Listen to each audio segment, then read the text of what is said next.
All right, listeners, I think you know that we are part of the Radiotopia network, which is basically a network built on the idea that you should support the most creative, independent audio makers around.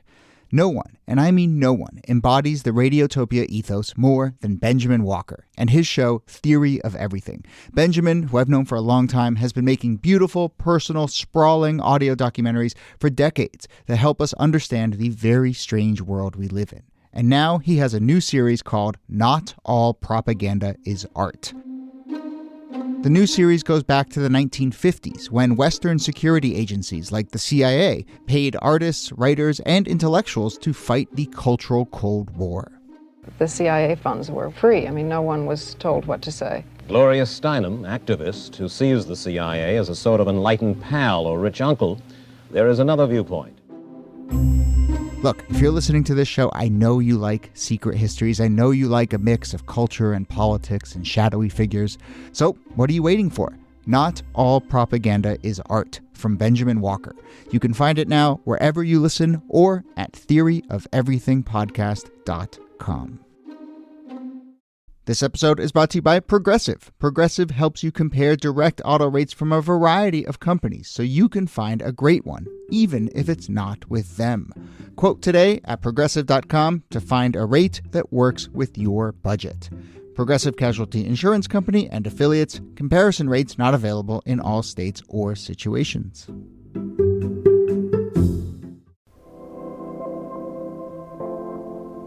Hello and welcome to This Day in Esoteric Political History from Radiotopia. My name is Jody Avirgan. This day, April 10th, 1964, we're really in the midst of a critical period in the civil rights movement in this country. April 1964 featured a number of protests and meetings and key organizations and coalitions coming into focus and relationships building among key leaders. And that's kind of the thing we want to focus on today, a growing and deepening relationship between Gloria Richardson and Malcolm X. You probably know Malcolm X's name, but do you know Gloria Richardson? Over the first half of the 1960s, she came to be incredibly influential, deepening ties with Malcolm X and Robert Kennedy and many others, and in many ways serving as one of the main connectors, the glue in the civil rights movement, particularly outside of the South. And Kellie, let's just get this out of the way now. She's a Howard alum. You know, I was already going to say that. You're right on top of it. Of course you were. Yeah. But, yes, Howard alum, among many other notable things about Gloria Richardson. So here to discuss Gloria Richardson, Malcolm X, and this moment in April 1964 are, as always, Nicole Hammer of Columbia and Kellie Jackson of Wellesley, and formerly Howard University. I love it. Hello, Jody. We'll sort of zoom in down to Gloria Richardson and Malcolm X. But Kellie, you know, you read about the 60s and it's like every 3-month period feels like the most epic 3-month period ever for a whole decade. But I will say, when you dive into kind of spring, early summer 1964, it almost jumps out among all those amazing periods as, wow, there was so much changing in this moment. So do you want to just paint that larger scene and then we'll kind of hone in on these characters? I mean, there's so much going on in this moment, and it's kind of sad because I really feel like Cambridge, Maryland gets left out of the narrative. I think we think about Selma, or we think about Montgomery, and we think about, Atlanta, but we don't really think of Cambridge, Maryland as part of this narrative or as part of this moment. And we certainly don't think of Gloria Richardson. You know, she's one of the key women leaders in this movement alongside people like Rosa Parks and Daisy Bates and Diane Nash, and her name has just gotten left out of the public memory, I'll say. So Richardson is born in 22 in Lake, Maryland, Dorchester County. That's the same county in which Harriet Tubman was born, and she becomes one of the first women to lead a prolonged grassroots civil rights movement outside of the Deep South. And I think that's really important to think about her as a woman leading groups of people who are basically impoverished, who are not politically empowered, but who want more than the vote. They want the ability to be able to have jobs and to be able to make a living and to be able to support themselves. But I think part of the reason that memory has been erased is because she was so adamant about being forceful, using force and violent force if necessary. She was pretty feisty. She wouldn't take no for an answer. You know, leaders like King wanted her to compromise, and she was like, hell no. She was, I mean, I love everything about her personality and her agenda.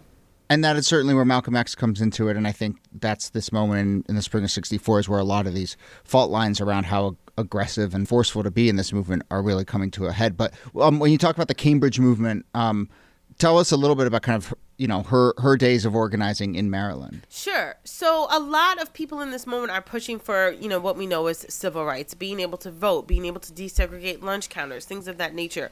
But Gloria Richardson was saying, no, we actually have to take the movement further. We need jobs. We need employment. We need healthcare. We need good schools. So for her, the movement was much less about civil rights and much more about economic empowerment and really being able to feed the people in her community that were facing extreme levels of poverty, unemployment, and being at risk for health issues. And so she's really drawing a line between like the poor, the working poor, and the middle class. And the dichotomy is that middle-class Black people wanted access to lunch counters and swimming pools and recreational spaces. But poor people are like, hey, we need jobs. We need healthcare. We need good schools. And so the needs were different. And she was really calling that out to people like King, who were less receptive than someone like Malcolm X, who was all about getting that kind of power to the people. What's so important about this story is it cuts against basically every part of the traditional narrative about the civil rights movement, that it was led by men, that it was mostly nonviolent until it changes later on in the 60s, that it was focused on civil rights and later on economic rights, that it was centered in the South and only later moved to the North. And she's sitting there in the early 1960s being like, I'm doing all those things. Yeah. So it changes the way that we think about the civil rights.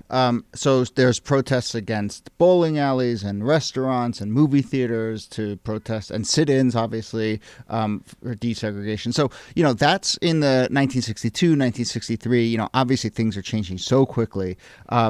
At the March in Washington in 1963, she's listed as a, quote, fighter for freedom, and she's honored, and she sits on stage at the Lincoln Memorial. The other 5 women on that stage with her were Rosa Parks, Diane Nash, Myrlie Evers, Princely, and Daisy Bates.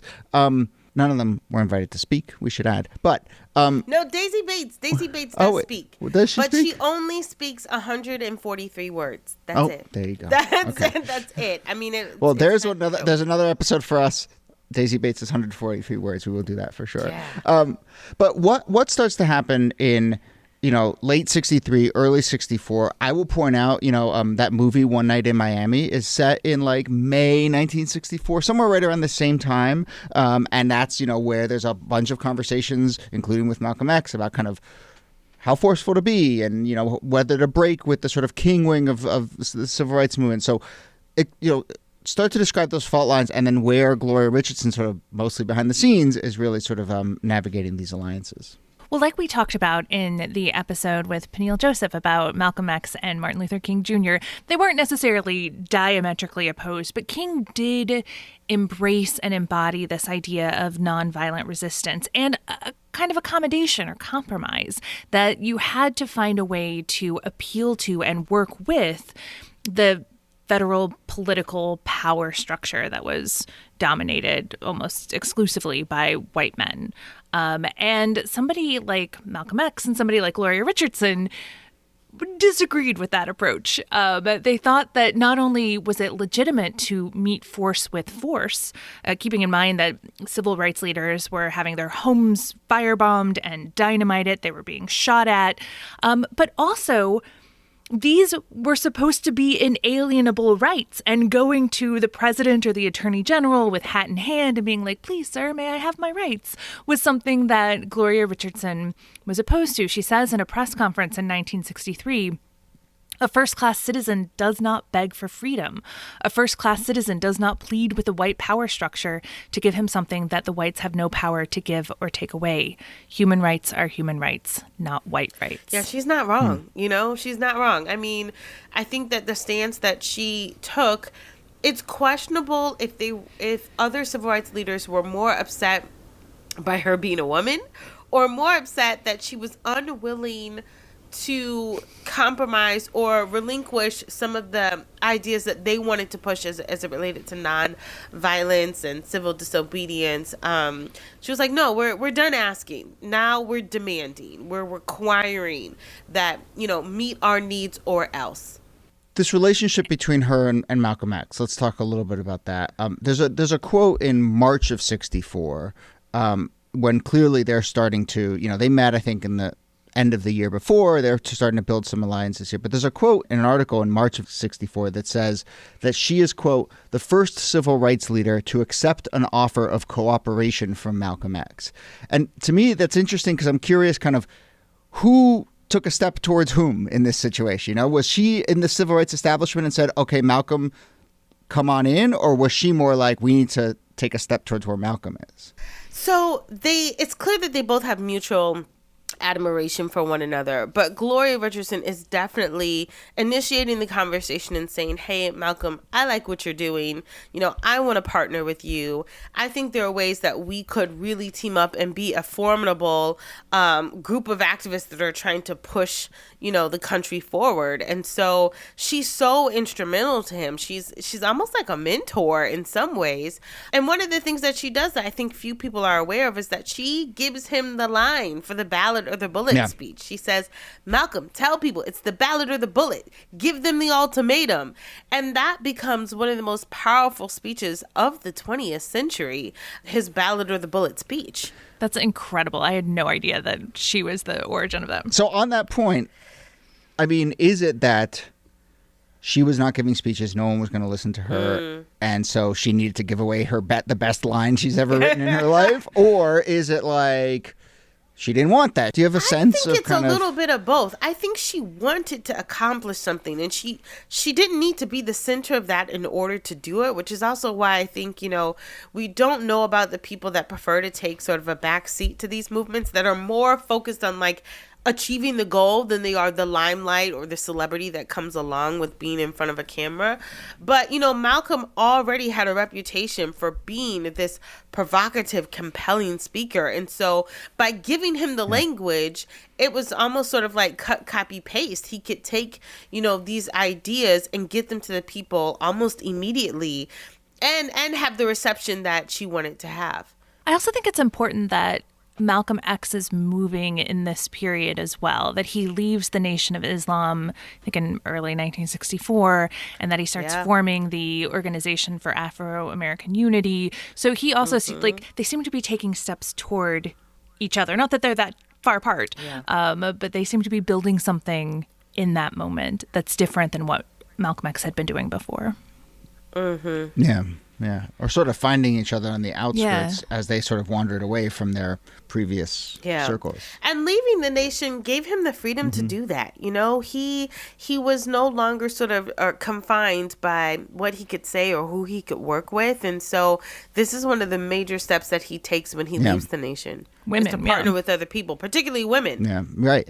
And you can see, I think a lot of people know the story of sort of Malcolm X's quick transformation in this early part of 1964, but in Gloria Richardson, it's the same story. I mean, she resigns from the Nonviolent Action Committee in Cambridge, Maryland, that had been such a defining part of her life. She resigns in the summer of 64 from that. She moves. She puts on a couple other conferences at which she invites Malcolm X to come and speak. There's one moment before she moves that I think is really important, because we think about the violence of this part of the civil rights movement as largely being confined to the South, and particularly to the Deep South. But, in Maryland in 1964, there were protests, there were sit-ins, there were swim-ins, and it became kind of a clash point in the civil rights movement. George Wallace, who's this famous segregationist governor of Alabama, he comes up to Cambridge, and the National Guard come out, and during a protest they have bayonets and they use this kind of military grade tear gas against civilians for the very first time. And so this really is one of those places where the violence of the civil rights movement is happening, not in Selma, but in a former slave state, but still technically the North. Right. Yeah. And it's a border state. But it's interesting because when the National Guard uses tear gas, I mean, that spreads for blocks, and it has major consequences. I mean, a senior citizen dies, an infant dies as a result of inhaling this tear gas.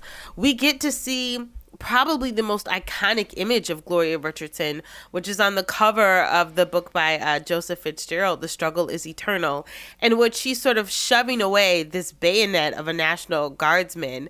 And it's the look on her face of just like disregard and disrespect to this soldier, like, move that bayonet away, get that away from me. She's almost like swatting at it.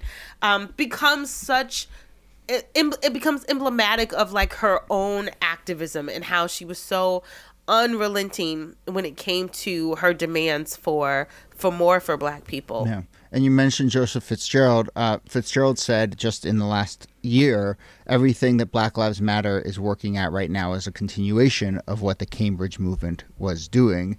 And Gloria Richardson lived until the summer of 2021. And so she saw the Black Lives Matter activism of 2020, and she continued to sort of provide advice. She said, quote, "Fight for what you believe in, but stop being so nice," was her advice as she was watching the protests play out in 2020. It's remarkable to think about a woman who was instrumental in the civil rights movement of the 1960s, and not when she was particularly young. She was in her 40s in the time that she's working with Malcolm X, but who would then live to see the George Floyd protests in 2020. This is really remarkable.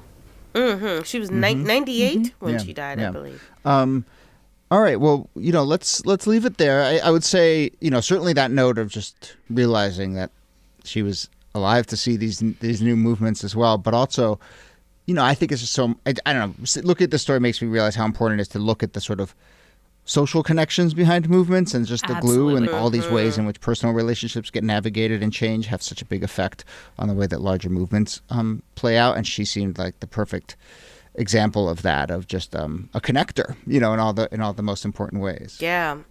And she's successful. I mean, she gets the things that she needs for her community. They do get job training programs and health care and more funding put towards her community. And that's exactly what she wanted. So in some ways, she proved that you can be aggressive and still successful.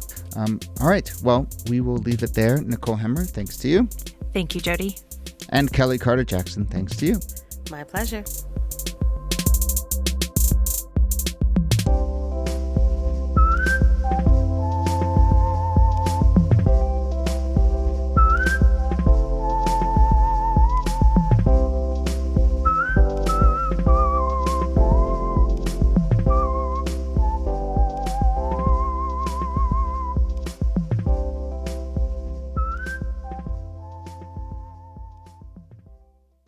Support for This Day in Esoteric Political History comes from Odoo.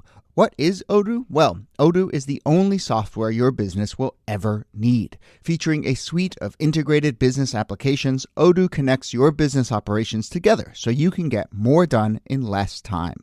Odoo has apps for everything: CRM, accounting, sales, HR, inventory, marketing, manufacturing, you name it, Odoo's got it. To learn more, visit odoo.com/thisday. That's odoo.com/thisday. Radiotopia.